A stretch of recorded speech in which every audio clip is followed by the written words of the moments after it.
Our speaker for this session is Mr. N.S. Parthasarathy.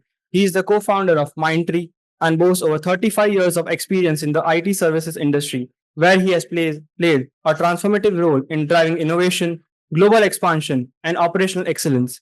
His academic background includes an MSc in mathematics from BITS Pilani and MTech in computer science from IIT Kharagpur, and he is an alumnus of the Harvard Business School's Advanced Management Program.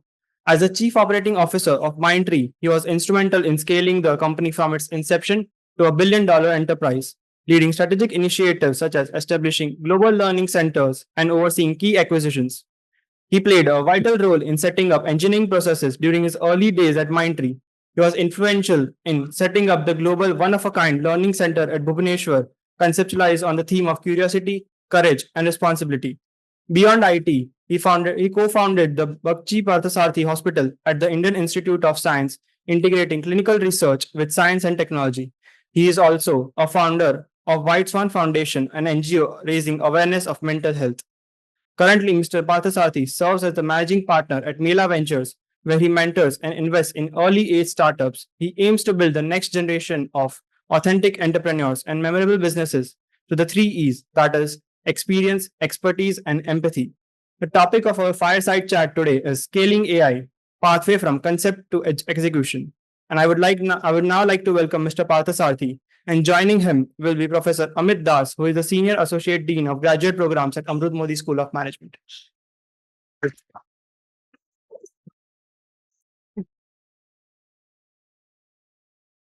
Okay. Thank you. Welcome, sir. Thank you. He's widely known as Partha sir, so I will embarrass him by calling him Partha sir all the time. Okay. All the people who interact with him call him Partha sir. So, how do I introduce a person like this? I'd say he's a person with a big head, a lot of ideas, a lot of execution, a lot of successes, but he's a person with an even bigger heart. And he has made some amazing donations to the Indian Institute of Science. I will not embarrass him by mentioning any numbers, but take it from me, look it up on Wikipedia, look it up on LinkedIn. You will know what I'm talking about. In spite of having achieved so much, he's still very much on track, very much active. He's an active investor in new ventures, interacts with young people like you every day, and enjoys his interactions, shares his expertise very generously, and has benefited a lot of people. I'm thinking you are extremely fortunate to be in this company today. And please take this opportunity as seriously as you can, learn as much as you can from him. So welcome, sir. Thank you. I will start with the question that most people you have probably asked all the time. So you might think it's boring, but for us it is still very interesting. How did a small group of you found Mindtree, which not only is such a massive business success beyond dollar enterprise, but also set up an iconic culture that Indian businesses are all, and they all admire your culture. How that small group of people? Thank you, Professor Amit. I thought the best way to introduce, I thought he's going to introduce us, both of us have a ponytail. That's a good introduction, right? So, first of all, thanks a lot. It's a pleasure being here. I think prior to starting Mindtree, and I know your classmate was also, his classmate was also one of the founders of Mindtree, Bhavin Kalyan Banerjee. So we were all happy campers in Wipro. Yes. But I think to understand how you spot an opportunity ahead of time, you have to put yourself in the shoes that we were in prior to when Mindtree started. This was the year 1998. 1998, for some of you who are familiar, was when everybody was talking about only one world problem, which was the Y2K bug. Everybody was talking about Y2K problem. Whole of IT industry was talking about Y2K problem. But it's also the time when internet has just come in. Now, can't believe, right? But just imagine internet had just come in or coming in at that time. And we are envisaged that this can potentially throw up a completely different set of problems. Just to give a scenario, let's assume I am the president of Bank of America and I run the bank. And there's something called the internet is coming and I don't know what to do with it. But everybody says internet aa raha hai, kuch karo. Right? Now, Every business, I'm just taking one as an example, every business was facing this daunting task. I'm just completing this Y2K thing, and this big mega internet is coming. So that's the problem that every enterprise in the world was facing. And if you look back at choices that these kind of enterprises had, there are two ways to look at it. One is actually, there are two kinds of companies which are available, which are potentially companies which can help a Bank of America. One is actually this very high-end consulting companies. These people understand how enterprises work. For example, if they go to Bank of America, you know how a bank runs, but they also understand technology. So they can go to a Bank of America CEO can go to one of these consulting companies and tell them, I want to use internet to run my bank a little better, more efficiently, reach out to more customers, blah, blah, blah. You can give all the requirements. And, these big consulting companies will advise them on how to do it. But these big consulting companies had two problems. One problem was they were very expensive. They used to charge an arm and a leg to provide that service. That's problem number one. Problem number two is they will tell you what to do, but they won't do it themselves. So if I am a CEO of a Bank of America, what do? I've got this advice from you. Now somebody has to do it for me. So the second kind of companies which existed are the traditional Indian IT services companies. Which, you give them a problem statement, we know exactly how to do it, high quality, distributed development, remote work to be done, we know exactly how to execute it. But look at it from a bank's point of view. So I take advice from you, I go to you and get it done. Something goes wrong, what happens? Both of you will point problems to each other. It's your problem and your problem. We sense that as an opportunity. If you go back and read the business plan that we had at the time, we said this is the exact problem we said we want to solve. We said we want to provide the consulting capability of these large consulting companies and the software engineering and highly quality-driven focus of the Indian IT services company, combined with and provided at affordable cost to customers. So that was the value proposition that we had. And that's a value proposition we went to venture capitalists and said, if this is the idea, you guys will put money on the table. The moment there was interest, we knew we are on to something, right? And that's how the whole idea started. And I think that premise, even now when I think about it, it's such a simple thing, right? But on the basis of which the whole Mindtree got built. That's point number one. Point number two is actually, I think we were very clear. We were happy. I was happy in Wipro. Everybody was happy in wherever we were working. If you want to come out and do something, we have to do something massive. Otherwise, don't even try it. Right? There's a saying, right? You can't get people to climb an anthill. You can only get people to climb Mount Everest. So he said, if I want to climb Mount Everest, do something very big. Otherwise, don't even attempt it. You are happy where you are.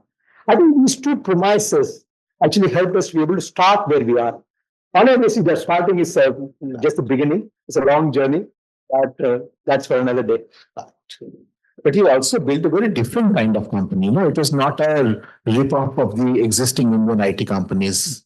Your thinking, your culture, the way you ran the company was always something that people admired.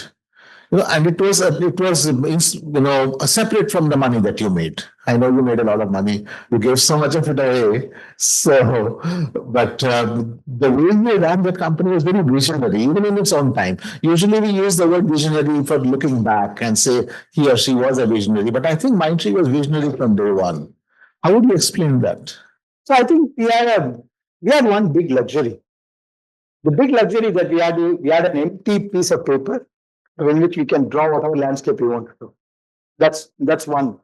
So we could design. I mean, we went back. I was just telling my colleagues here saying that when you do something from scratch, you have to document the whole process. 1 year before Mindtree opened for business, the group of people who were there together, we said, we want to do this, but how do we want to do this? Why should anybody come and join you if you're going to be another Wipro, another TCS, another Infosys? Right? People will come and join you when you have something different. Why would somebody come and join you? So I think we went all the way to Vizag from Bangalore, drove there like crazy guys, 24 hours of driving. We shacked ourselves in a hotel room for 5 days. And what did we do?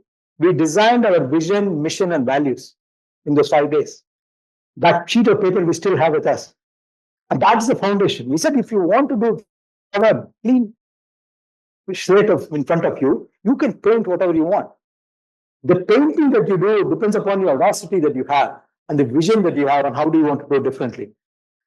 And I think the simple thing that we learned at the time was, if you want to be attractive, one, you have to have a very ambitious goal to attract the right kind of people. Second, you should be able to communicate that feeling that we are doing it very differently. Yes. Because, if you look at differentiation, I keep giving this example to IT professionals.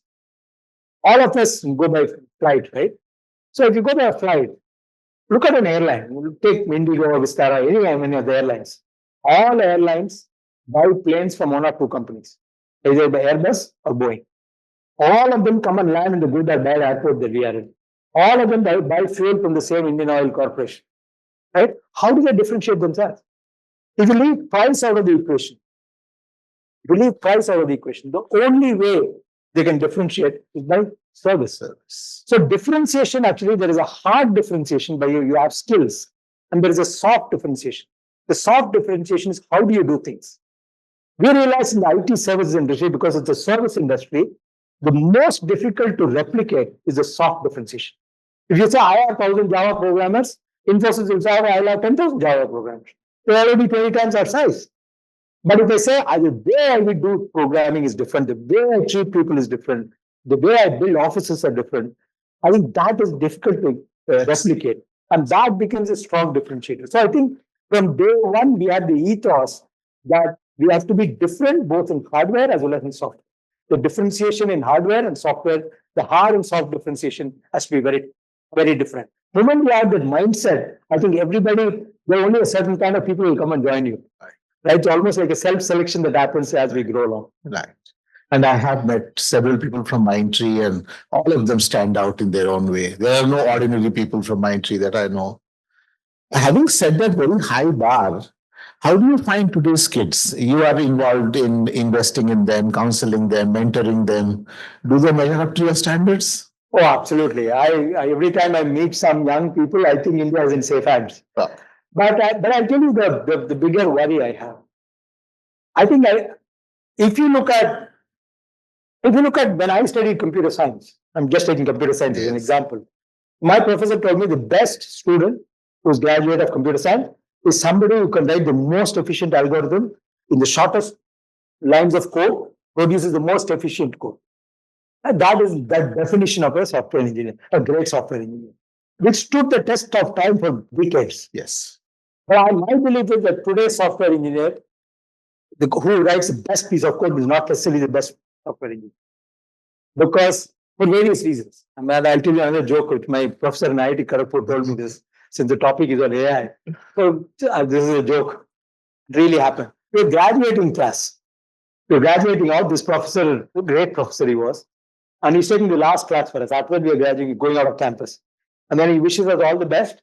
And he says, guys, you have jobs for 2 years. After 2 years, all software engineers will be unemployed because this big thing called AI is coming. It'll take away all your jobs. Right? And actually, we were scared.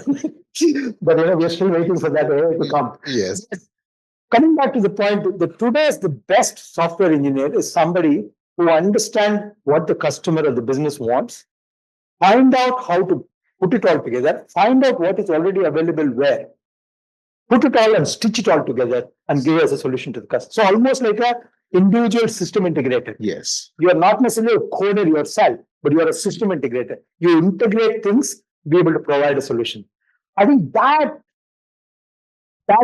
concept, that thinking has to start in university. So, yes, you need to know programming. Yes, you need to know all the basics of computer science. But I think you have to start thinking yourself as a very different kind of person. That you are almost like a system integrator who puts things together to solve a business problem. Technology by itself doesn't mean anything. It has to solve a problem for somebody, whether it's for humanity or for businesses or for a particular need. Yeah. And I think that is what is a little bit a worrisome concept. But otherwise, I really think India is in safe hands with the young people that we have. Right. So he does interact with people who are in deep tech. This is not people who write an app to call a taxi faster than the other taxi. This is in deep tech. This is people who fly rockets. people who run drones in the sky, people who work in defense, people who work in space technologies. And over lunch yesterday, I heard about some of the ideas of young people that are so audacious, that we couldn't even dream this big. Forget about doing it. And I think he is very, very well placed to assess where this country is going in terms of the skill sets of people like you, your ambition, your courage, your enthusiasm, which is, all of that is probably more important than your coding skills. And so I would like to ask you about two specific areas as we are talking about AI, two specific areas where I think there is some room for contribution.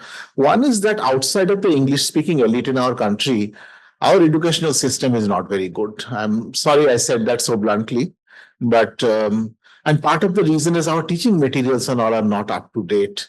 Do you think AI will help us equalize that inequality somewhat, that people in our district schools and village schools will also have access to good educational materials sooner rather than later? Oh, absolutely. And I think AI's impact will be multifold and across multiple layers of society. You and me as users today of apps and phones, we don't even realize how much AI is behind the phone that we use, right? Or the apps that we use. Enterprises will start benefiting by looking at things very, very differently. And consumers in the hinterland of India will significantly benefit by having access to a whole lot of curriculum, content, knowledge in very different forms than what we have. I already know one person, for example, who's really disrupting how school children, government school children in a rural area can benefit by having high quality content, right? And I think it's already happening today. And I think more and more of this is happening. But at the same time, I do not want to believe, I genuinely do not believe this can happen only through technology.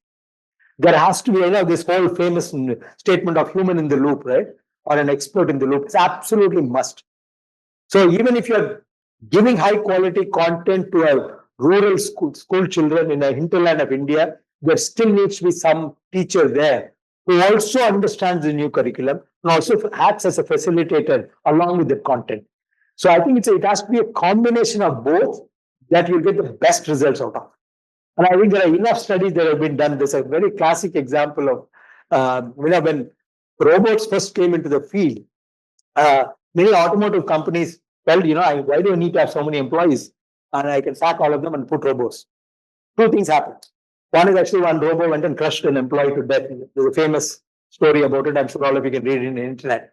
But more importantly, I think there are many automotive manufacturing plants identified the productivity goes up dramatically when human beings and robots work together. That's when the productivity goes up. And I think this has been proven across multiple sectors. So I think that is true for education content delivery as well in hinterland. So we should not assume that the technology and content will come and the teacher is taken out of the loop. It's not going to happen. It should not happen. Okay. How about health, sir? We live in two Indias, no? Those of us who live in the big cities have access to pretty much world-class healthcare, all the latest procedures, all the latest research. And then there are people who live in the villages and they can't even get, forget a doctor. They can't even get a primary healthcare worker. Do you think AI will have something to do here? I can't answer this question when Dr. Sharon Patil is sitting here. Just for the benefit of everybody.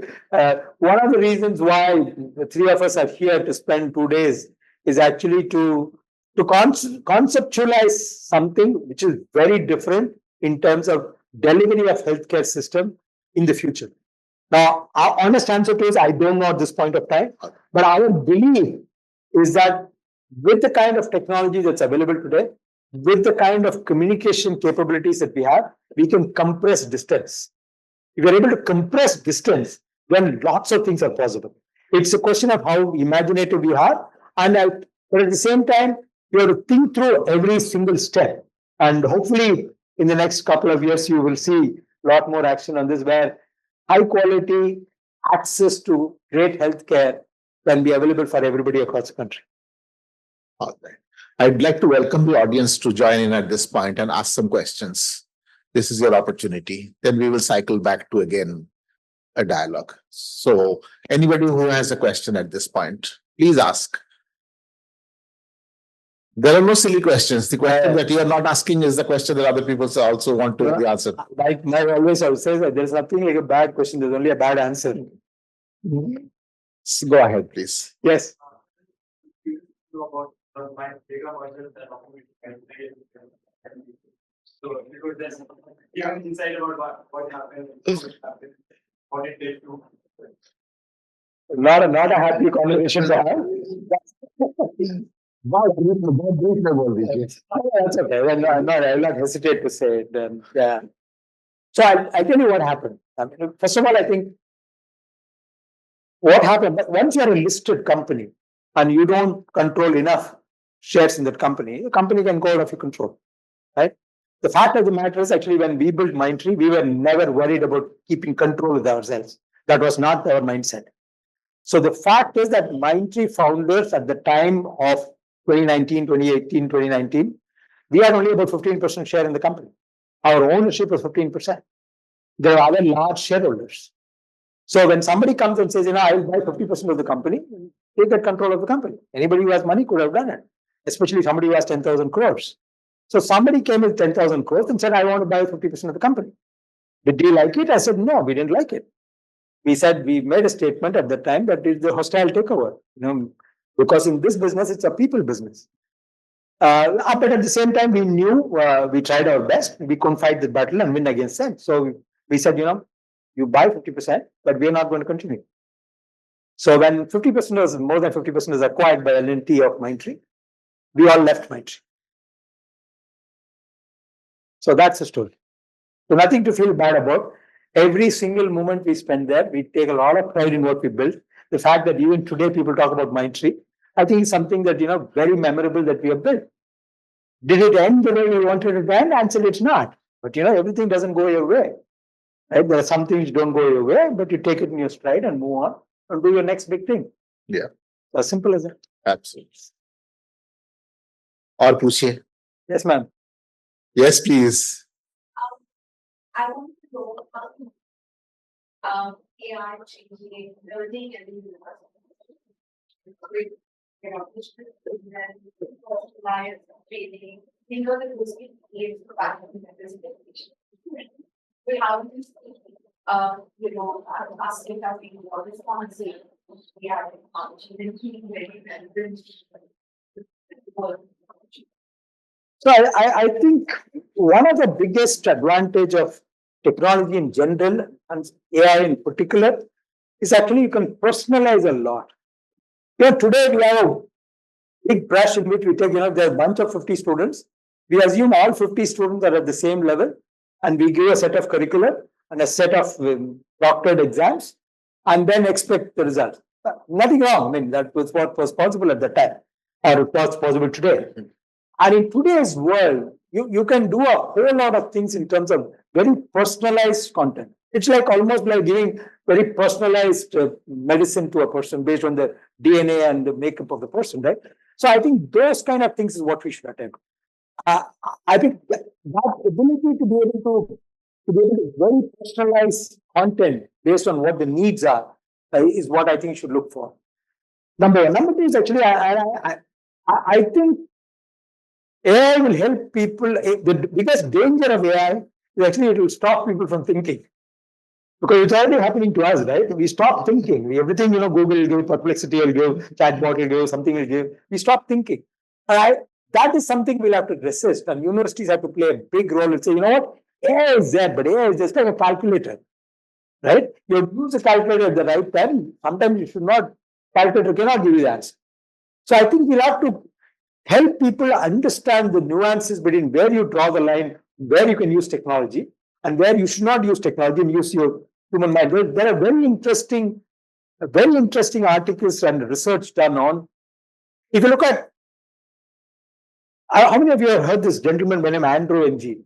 Yes. Yeah, some of you have heard it. So this is one of the greatest thinker on AI. When he works in Stanford and he's really a phenomenal person. We had an occasion to meet him in person in 2017. And he made a statement, which is such a simple statement, but it is such a powerful statement. This 2017 or 2018. So AI and ChatGPT and all not yet come. Of course, deep learning and ML algorithms are already in there. He made a statement, AI will come. So it's not a question of whether, it will come. But remember one thing he said, what is very easy for a human being is most difficult for a machine. And what is very difficult for a human being, it's extremely easy for a machine. And he gave two examples. I mean, if you have millions and millions of data, if you have to parse it and look for patterns, I mean, human beings will struggle with that. And a machine will do like this, right? But if I have to pick a glass like this, a human being naturally, even a kid will pick up. But try to make a robot who can pick up this glass without breaking the glass is one of the most complex things that you can ever build. So which means in the world that we live in, there are some things that human beings will always do better. So I firmly believe in that. There will always be many things that computers will start doing better and better and better. But there is something called as a missing middle. You can read about the missing middle in AI. And it'll throw you lots of ideas. So what it means is actually there's a missing middle. The one end of the spectrum is all the machine can do extremely well. There's another end of the spectrum, which only human beings can do. Judgment, for example. Machines will find it very difficult to apply judgment, right? And morals and ethics, and there's a long list here. But there's a missing middle, which is where education should focus on. In the sense that what should human beings do, which will make the machines much more efficient, to be able to aid me, because I want the machine to aid me. I'm not aiding the machine. Similarly, there are certain things that the human being should think about, saying, how do I make the machines better? So the missing middle has two parts. One, to make the machines better. One is to make the human beings better. So I think this is an evolving area of research right now. So in this missing middle, what kind of skills are required in human beings to be able to take care of that? That is going to make a big difference in terms of how we can use AI a lot more productively, a lot more efficiently, so all of us can benefit out of that. Thank you very much for that insight. You hear it.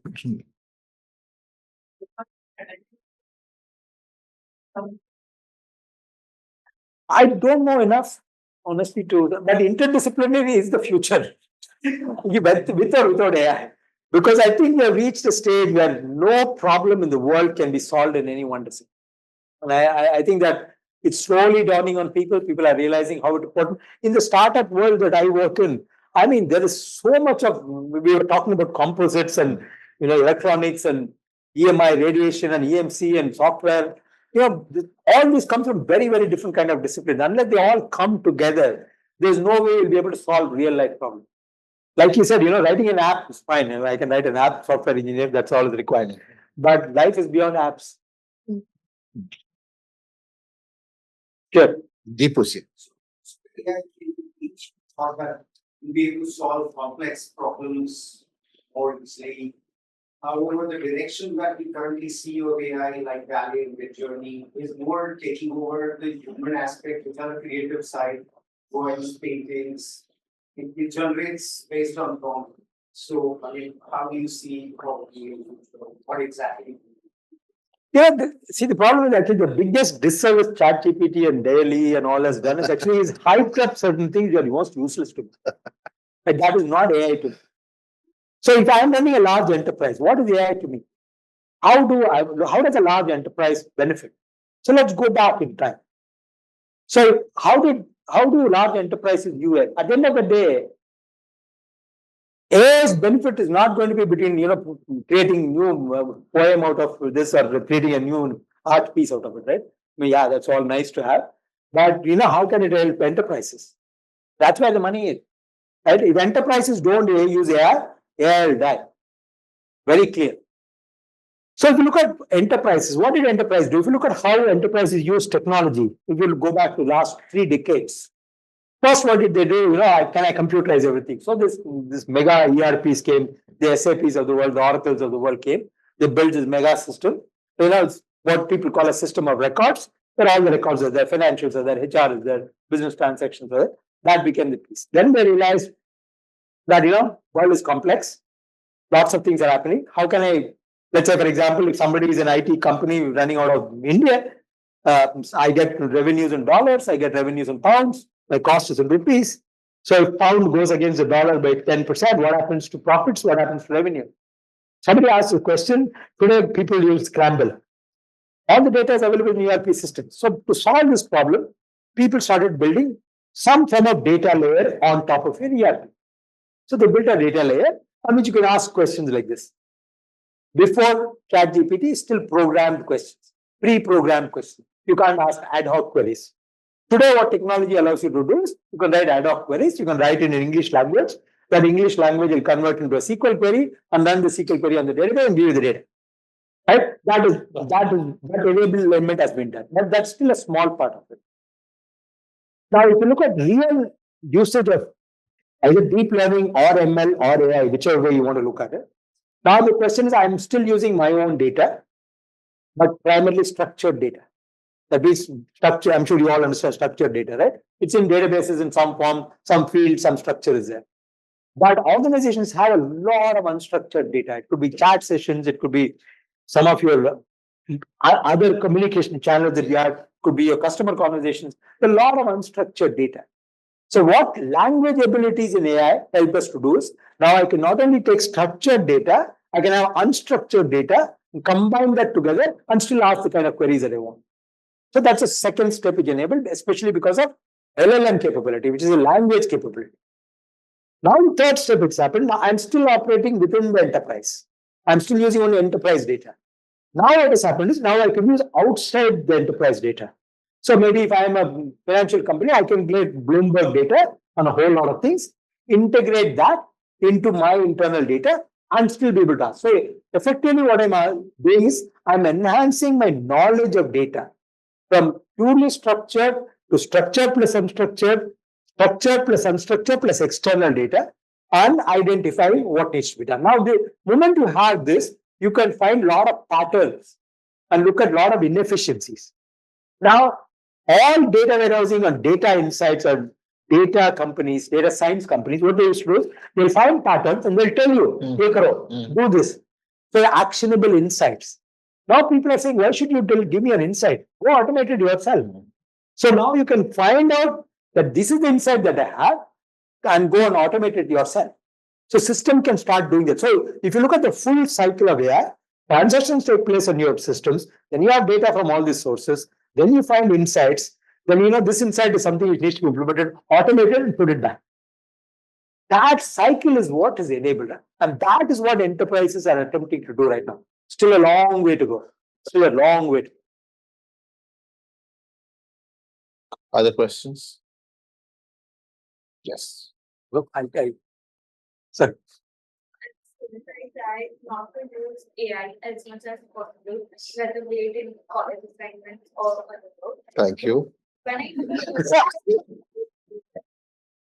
when I find fellow friends or other people using AI and their output is much greater and it is really appreciated by others. So how do we compete with that when our own creativity is not to an extent to compete with the AI generated output? So how do Why should you compete with an AI? And professors will take care of it. They'll know. I tell you, already it's happening. Today, there are mechanisms by which people can find out whether this content is generated by human beings or not. Like it happened in code many years back. Plagiarized code, you can find out. Today, people can find out plagiarized. There's already new standards coming in to find out from an image, is it a computer generated image or a human generated image? So I think, like I said, this is a fashion of the season of the whatever fashion of the season of the fashion, whatever it is. I'm saying this fad will go away. I don't think we should shy away from using technology. I think we should combine the technology's ability with that human creativity, and that's when the output will be higher. It has to be realistic, and I think all of us will benefit out of that. So I don't think we should. I think we should stop saying that I'm competing with machines. I think we should start saying how do I collaborate with machines to make my output better. When we have come across startup, we might have come across startup that we there. And we will be using almost all industries. I just want to get some insights on examples for they use AI in certain industry and they benefited like most. Some examples. I'll give 2, 3 examples. I'll tell you examples from our VC industry itself. Now, how many of you know understand broadly how a venture capitalist works? Okay, so since many of you are not familiar, I'll just a very two-line sentence. Venture capitalist, what we do is actually there are 3 companies doing a startup. They come and pitch to us. It's I have this great idea and I want to build this and I'm going to make tons of money and you'll also make tons of money. So please invest in money. Give me 15 crores, 20 crores. That's what they do. Now question is, 2 people have presented this idea. Both of them are at a little idea stage right now. They've got a little bit of business. So they're hoping that they'll become very big. How do I make a judgment call saying, will you make it big or will you make it big? Right? It's, at the end of the day, it's judgment. You're applying judgment. You're applying judgment based on you, based on the way you are approaching the solution and the way you want to take it to the market. And venture capitalists go wrong 95% of the time. Only 5% of the time they get it right. Now, VC firms, what they're doing is, now they're saying, if you cannot build a system that, I have now decided to invest in him, but the system is going to argue with me that why you should not invest in him. Using the same data, I fed all the data into this system, and the system is going to argue, so why you should not invest. And people are building this system with a toggle switch. One side, it can argue why you should not invest in the company. I toggle the switch, it will say why you should invest in this company. So basically, the idea is to act as a sounding board to an investment analyst. These are real systems being built today, being used today. That's one example. I'll give another example from a VC industry. And investment analyst in a VC industry will invest in 15, 20 companies over 3, 4 years. Out of 15, 20 companies, 10 will die. 2, 3 will make it very big. 2, 3 will just meander around. Today, people have built systems that you feed all these investments that you have done and how they have performed over time into a system. System will tell you what all biases you have. So you are biased in favor of few software companies. You are biased in terms of hardware software companies. You are biased in terms of companies who are trying to address a particular market. All of us have biases, right? Human biases are natural, right? But we don't know our own biases. Today's system can point out biases. So I think people are identifying real use cases. This is real use case. I have to get a benefit out of it. Because today, the other reason why I keep saying AI is hype, today AI is free. And there are lots of people funding it. All with GPU, CPU, somebody is funding it. At some point of time, the funding will stop. And then you'll have to use it only for real purposes. If it doesn't benefit you, you will not use it. So I think people are finding out what kind of use cases are there, which I can use AI for in a more predictive. See, the biggest difference with AI and computer programming is very deterministic. You write a program, every time you give the same input, it will give the same output. AI is not like that. Every time you give the same input, it may give different output. So it's deterministic. It's a probabilistic. It's not deterministic. So I can't run a business based on probabilistic data, right? So I think you have to take that and do some massage around it before I start using it. So I think people will find out use cases where it's much more realistic at a very high level of probability before they can start using. And there are fantastic use cases being developed. Especially, I believe that there are 2 kinds of areas where the initial lot of benefits will come. These are large enterprises where data is sitting in silos, unstructured and structured, and outside data. How can I get patterns and insights to be able to act on? That's one. Second is actually what is called the AI on the edge.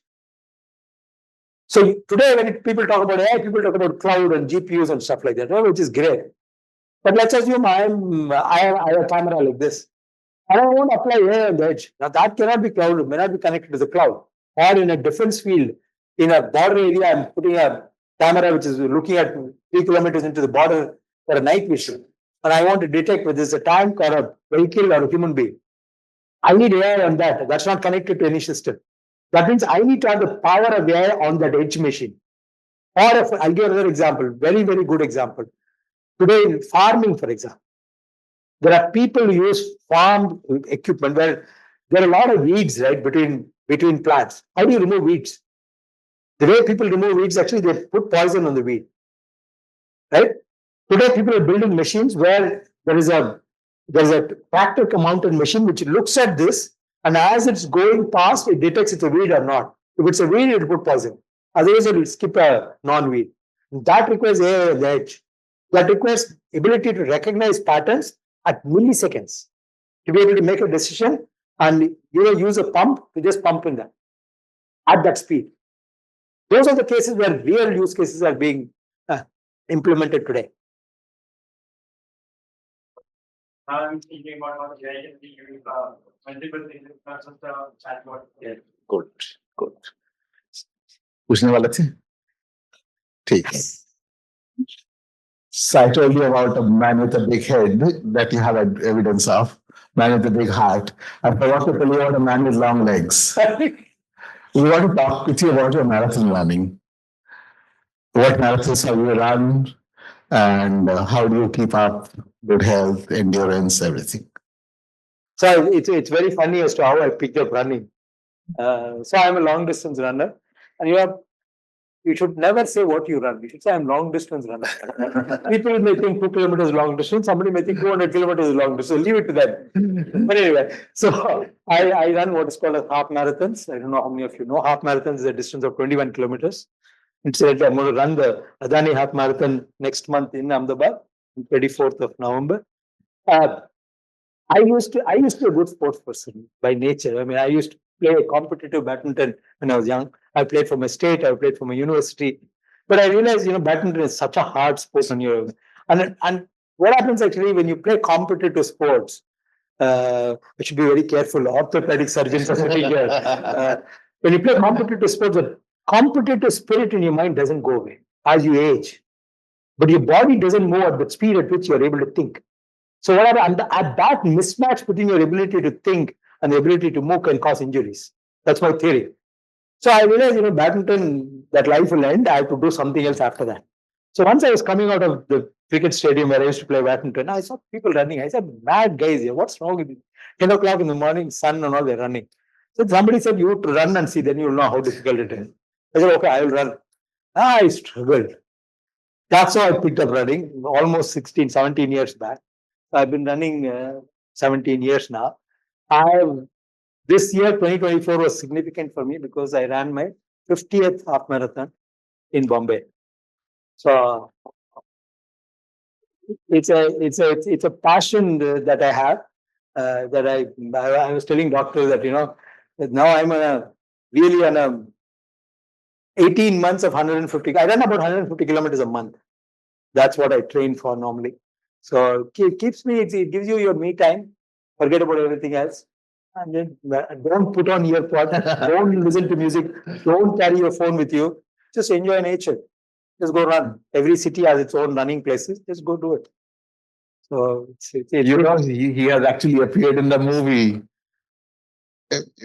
Yeah, I have found out all these things about you. It's a Kalyan story. Apparently, the story was like this. There was a movie being taken around the time when we were running the Chennai Marathon. And apparently, the parts of the shots of which came in the movie are parts of Chennai Marathon which you're running. And apparently, I am there with one of the 10,000 people. So even without AI, we'll find you among the 10,000 people. I want to ask you, what do you think is holding back this organizational benefit extraction from AI? Now, we tend to be impatient people. And recently I saw a Goldman Sachs report, which is saying we are getting tired. We have waited 2 years, 3 years. Where is the money? Where is the money? What's holding us back? I think what is holding us back is real use cases. So I think there is what is called as in AI world, what is called a POC fatigue. Everybody has done POCs, proof of concept karo, ye karo, wo karo. POCs are POCs at the end. So I think every organization has done hundreds of POCs. Now, Accenture's last quarter report, it said, oh, we have done 10,000 POCs. Now, POCs doesn't give you benefit to organizations. I think the only thing which is holding back people is actually real use cases. And real use cases to think about and come up with how it will give business benefits is what holding us back. That's point number one. Point number two is actually, I think unlike traditional systems when we had built, we had the luxury of time of 6 months to put together a solution and to get a deterministic results. We can't afford that time in the case of AI. So you need to have a faster plug and play kind of by which I can implement a use case. And people are attempting that today. So today, how do IT services companies take AI solutions to the customer? You can't go and tell them, I have very good people, I'll develop AI solutions. But everybody will say that. Right? What people are doing is actually, just imagine it's like you are a very trained technician. A well-trained technician comes to toolkit. So he'll have 3 things hanging out here, he'll have one box, he'll have 150 things. He comes with the toolkit, and that is a specialization. What kind of AI toolkits do you have that you bring to the table when you go to the customer? And say, now the customer says, this is my real use case. I will use these toolkits to very quickly stitch together a solution. I'm deliberately using the word stitch together, not necessarily code. Right? So I need to be able to stitch together a solution by having things which are already available out there. Put it all together and meet that use case. I think it's a combination of having the right kind of toolkits and the real use cases that is stopping us from getting there. You're right. We also do a lot of POCs in class, guilty as charged. No, doing a POC in class is the right thing to do. That's how you learn. But you can't do POCs after POCs in an enterprise. The Iris data set and the Johns Hopkins diabetes data set and the Cleveland heart data set and the bankruptcy data set, we have done this till the cows come home, but as he said, in college we are forgiven. College is a place where you can make mistakes and learn. Yeah. So more importantly, we learn. Yes, absolutely. I want to ask you, because you have this global view, are we making as much progress in AI as the US is, as China is? And are we getting ahead? Are we falling behind? No, I think we are falling behind. Okay. I think China has made extraordinary strides on AI. And I think, in my personal view, I think US is also underestimating how much progress China has made, especially on AI on the edge. Today, if you look at all these video cameras and the monitoring cameras, the amount of intelligence that they put in these cameras is unbelievable. That's number one. And number two is actually, I think the other reason why I believe we are falling behind in general, not just specifically on AI, is because we are too dependent on silicon on outside India. I met a very, very senior person from Intel, worked in Intel for 25 years. He gave this very fascinating story. He said, good or bad, India will overtake US in terms of world GDP. We will become the second largest country in the world. It's not a question of whether, it's a question of when.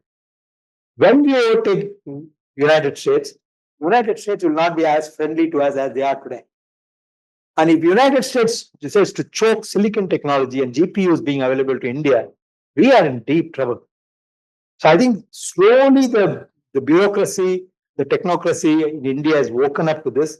And that is why you see a flurry of activity and saying, I'll set up a fab here, I will set up another fab here, promoting silicon companies, chip companies.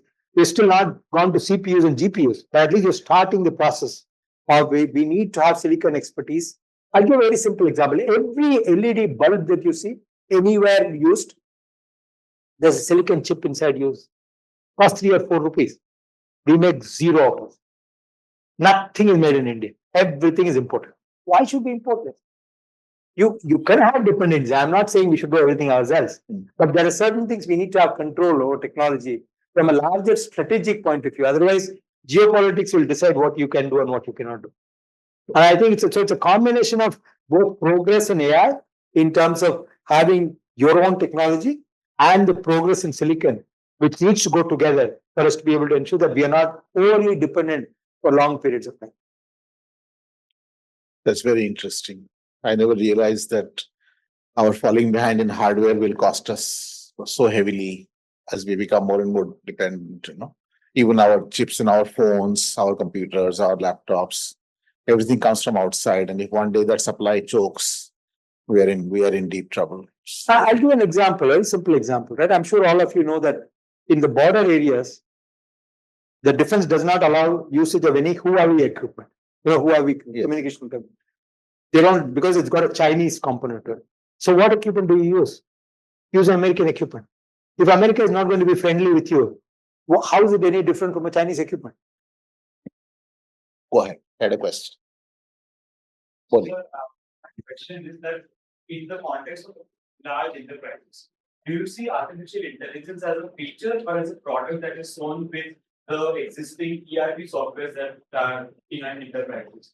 So is it something that each ERP will stitch in their system or they'll integrate it into their processes? Or do you see it as a product that is separate from all of this, but it's just overlooking whatever the ERP is? Great question. So no, I see it very differently. Every software product which exists today, whether it's an ERP or let's say I'm sure Acrobat Reader you've used, right? Every product like that will build in features which are AI enabled in the product itself. Today, if you go to Acrobat Reader, it's not free, unfortunately. But if you go to Acrobat Reader, you can just go, you read an Acrobat Reader and you can ask questions on the Acrobat documents, right? So you can ask a question. So every product will enable AI into it to make the product better. That will happen for sure. Whether it is SAP, whether it's Acrobat or Microsoft Word, Microsoft Copilot, all that is there. All that is building AI features into the product itself. But there is AI beyond that aspect, and that is not a product layer. That's a technology layer. It is like saying internet. Internet is a technology, right? How did people use internet? The same day people have to start thinking about AI. Saying, I have all these AI enabled products there, but I want to build one more layer of AI on top of that. I use the technology to build it to be able to cross talk against each one of them. That's the way you are. So AI will not be another product. So AI will be enabled in a lot of products, but it will also provide a technology layer on top to be able to get much higher benefits. Yes. But everything happening. Everything like everything, something want to we also have it. Something as well as WhatsApp. They want to meta everything that we are also now next space. What do you think? Is that necessary? No one is actually using it. Right now, as you mentioned, it's since as long as it's free, as long as it's accessible and easy to sort of put it everywhere. But the moment it gets restricted, what then? No, I think just like any technology, technology will get used in everything that we want. Now, they overly project it today because we are suckers. We buy that. Oh, the AI-enabled phone is very good phone, must be. We all fall for the trap. So I think that's a hype cycle that we are into. But that hype will die very quickly. Right? So I think there's nothing wrong in AI getting enabled in every product because that product becomes that much better for you as a consumer of the device. So there's nothing wrong with that. But the problem is that actually it's hyped too much. Even if somebody who doesn't have anything in AI, they will put AI somewhere. And it's AI-enabled software. You ask them what is AI. Then I think so. In the startup world, I can't see any startup founder coming and making a pitch which doesn't have AI in the document. If somebody says there's no AI in the document, I want to listen to him seriously because that's real stuff. Questions? Yes, please. The education and the healthcare system, how we are systematic here. Biggest challenge right now is the delivery of basic public service. So the constraint that comes in is the loopholes in the good governance system and leakage of the public expenditure. So how and where will AI step in to optimize this so that the funds that we allocate are delivered to those who need the most efficiently? How we will do that? So I think as a country we have realized that if you want to solve our problems at population scale in our country, we have to develop our own solutions. We can't depend on somebody else. I mean, UPI is a great example of that. Any of the digital public infrastructure projects is a great example. Aadhaar is a great example of that. So I think the concept has been proven that you can use these technologies to be able to provide services at scale to people across the country. Right? And that's what we have proven with both Aadhaar as well as with UPI. More and more people are thinking about what other solutions can be built. For example, there's a lot of activity going on how do you tokenize assets. So today, for example, land records in our country are a big mess, right? So everybody says, I own the same piece of land, 10 owners come for the same piece of land. So if you're able to tokenize a land record and link with the blockchain at the back end, So I think there is a tamper-proofness involved, possible, right? So I think lots of thinking is going on. But we need to understand, we need to be patient about this. These things are very complex to build at population scale. UPI, I was just telling about UPI. Today, the UPI, which is so easy to use for us, how complex it is at the back end. It's just unbelievably complex. But it works, right? But it took a lot of time to be able to reach that. Even today, we are about 98, 99% accuracy in terms of transactions going through. So we have to build it at a scale, because in systems that you build at population scale and deploy it across the country, if it doesn't work, people will lose trust. The moment people lose trust, it takes a long time to bring back the trust. So you can't afford to do that. But I think a lot of initiatives are going on similarly for health records, for example. There's a lot of property records by tokenization. I think those kind of things will go on to be able to provide digital public infrastructure on which you can provide different kinds of services. But I think that will happen. It will happen. Sir. Did they thought about AI to reduce population?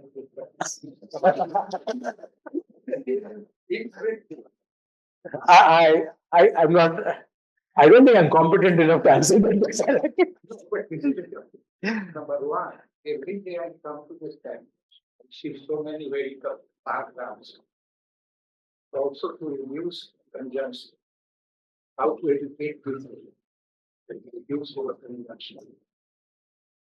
I think this is a larger social problem. Right? I'm not sure whether technology can really help in terms of. I think as we get more and more integrated into the world, and as we start realizing all the broader social ills that we have, climate change, for example. I mean, people are not talking about climate change. Everybody is feeling the impact of climate change. Now, can AI solve the problem? In a very limited extent. Can human beings solve the problem? Absolutely, yes. By each of us being much more responsible than what we are today. So I think that kind of education needs to happen more than. So it's like more a social engineering problem and a social awareness building problem than a technology based problem, in my view. I want to ask you one last question, since you're involved also in the area of mental health. How do you see the situation in India now in terms of availability of mental health services and what needs to change? So I'll qualify this by first saying that, we started, me and Shubhata started this White Swan Foundation for mental health awareness long back, but we no longer run the company. That's been given off to somebody else run it, because our objective at that time was very simple, is to create awareness in people. Today, what is surprising is actually, I'm sure a lot of you have access to data, there are more mental health issues in rural areas of the country than in urban areas. A lot of people think that there's no problem there. So I think having access to content which creates increased awareness was what the focus area is. I think we have come a long way in terms of creating awareness, of, this is a problem that needs to be treated and can't just categorize saying you're a mad guy. Number one. And number two is actually availability of what kind of services, where it's available. Remove the stigma attached to going to see a mental health professional.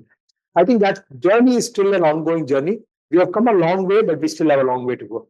That's the way I look at it. Thank you very much. What is the contribution of AI to mental health? So I think I don't think but there are complex issues. I think I was giving this example that a group of students have developed a very sophisticated way by which you can assess, let's say, a student going to join an IIT, saying that in the mental health spectrum, where does he or she fall? So if it's very high on the spectrum, probably they need a little more monitoring and supervision. But I think there are a lot of privacy issues involved in doing this, so which didn't take off because of that. But I think we also have to be very careful to not let AI take over our lives and invade privacy. And I think there's a reason why most countries are talking about some form of guardrails in terms of how do you use AI. There are two big challenges, two or three big challenges. One, actually, how do you ensure privacy is maintained? Number one. Number two is actually, how do you ensure biases are not there? We all know about the human biases, and we give the data to train the AI. So the biases will go into the machine as well. So how do you, and there are ways by which you can eliminate biases. So how do you ensure that the training bias is not fed into the system? That's the second. And third, especially in certain areas, which includes healthcare as well as financial services, what is called as the explainability of AI. If AI says go do this, go invest in the stock, or don't invest in the stock, I should be able to ask the system, tell me why.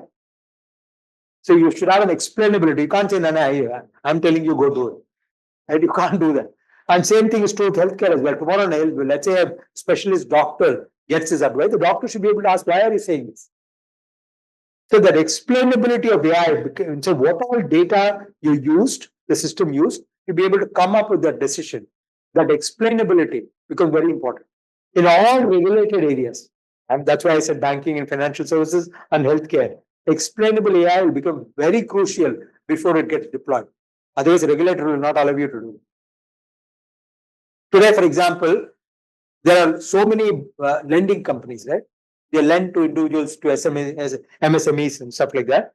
Now, they are very heavily regulated. They come under NBFC, right? Let's say, for example, you apply for a loan and it gets rejected. You have a right to go and ask, why did you reject? Regulator can come and ask the lender, why did you reject this loan? I as a lender, should be able to say, I use an AI system. This is what the AI system told me. This is the reasons why the loan got rejected. So that explainability of the AI algorithm behind is very crucial for regulated industries. Otherwise, we can go berserk. Thank you very much, sir.